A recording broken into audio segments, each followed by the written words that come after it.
Hi, Candy. Hello. It was so amazing to hear your poetry today. So I just want to, before we get into your poetry, talk a little bit about you. So how old are you? I am 21 years old. And where have you lived all your life? I have lived the majority of my life in Surrey. And so when we were getting to know each other, you had mentioned that you were homeless for a period of your youth. So I just wanted to talk about what got you to that point and what it was like. Okay. When I was 10, I told my mom I was gay. When I was 14, she asked me if I was still gay, and I told her yeah, and she pretty much told me to leave the house. And I ended up becoming homeless. I lived from the age of 14 to about 15 and a half underneath the Patella Bridge, I think it's called. Um, I slept under there in a garbage bag filled with newspaper because that acts as an insulator. And then when I was about 15 and a half, a random lady took me in and let me live with her for half a year. And then I got kicked out of there, and then I got put in foster care. Okay. And so were you in school when you were homeless? And no, I dropped out of high school when I was 14.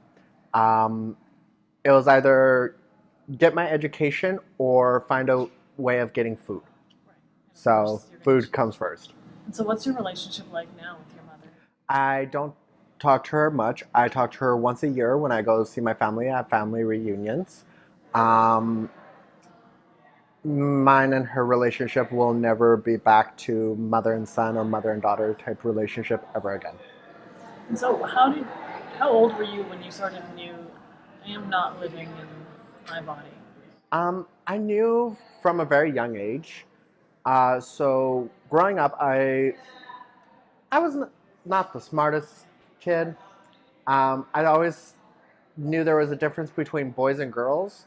I just didn't know there was a physical difference until about grade 6 when we had the puberty talk. And they showed us drawings of this is what a man looks like, this is what a woman looks like. And I remember going home crying my eyes out with a knife towards down there in the bathroom and having my mom break down the door and like taking it away and grounding me. And that was the first moment that I was like, I'm a boy. And then I didn't know there was such thing as transitioning or being transgendered, so I came out as gay. And then later on in life, I found out what trans was, and I was like, that's not me, that's for crazy people.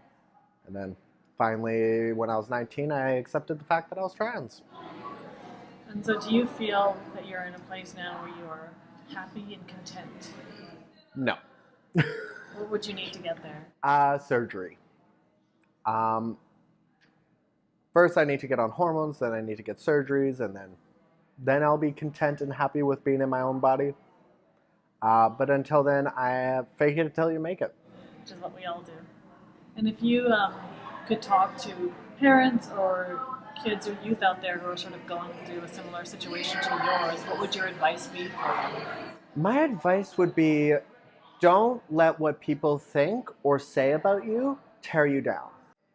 You will go through a lot of hard times, and I'm not saying that it will get better.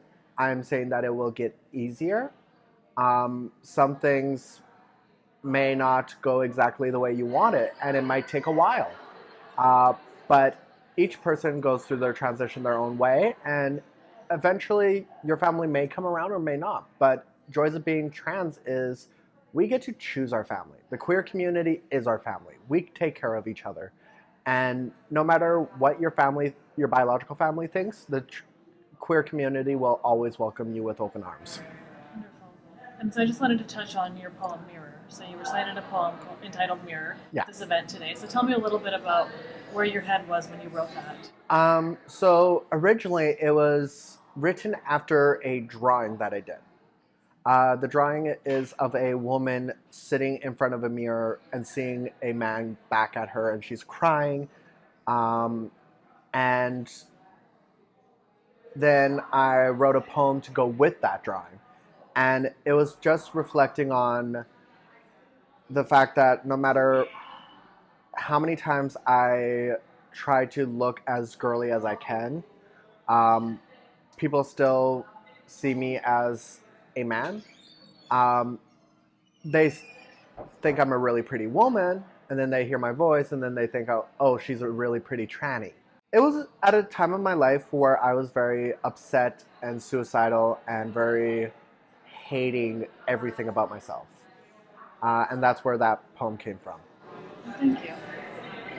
So thank you so much for sharing your story with us. I wish you the best of luck. You too. Thank you. Yeah, no problem.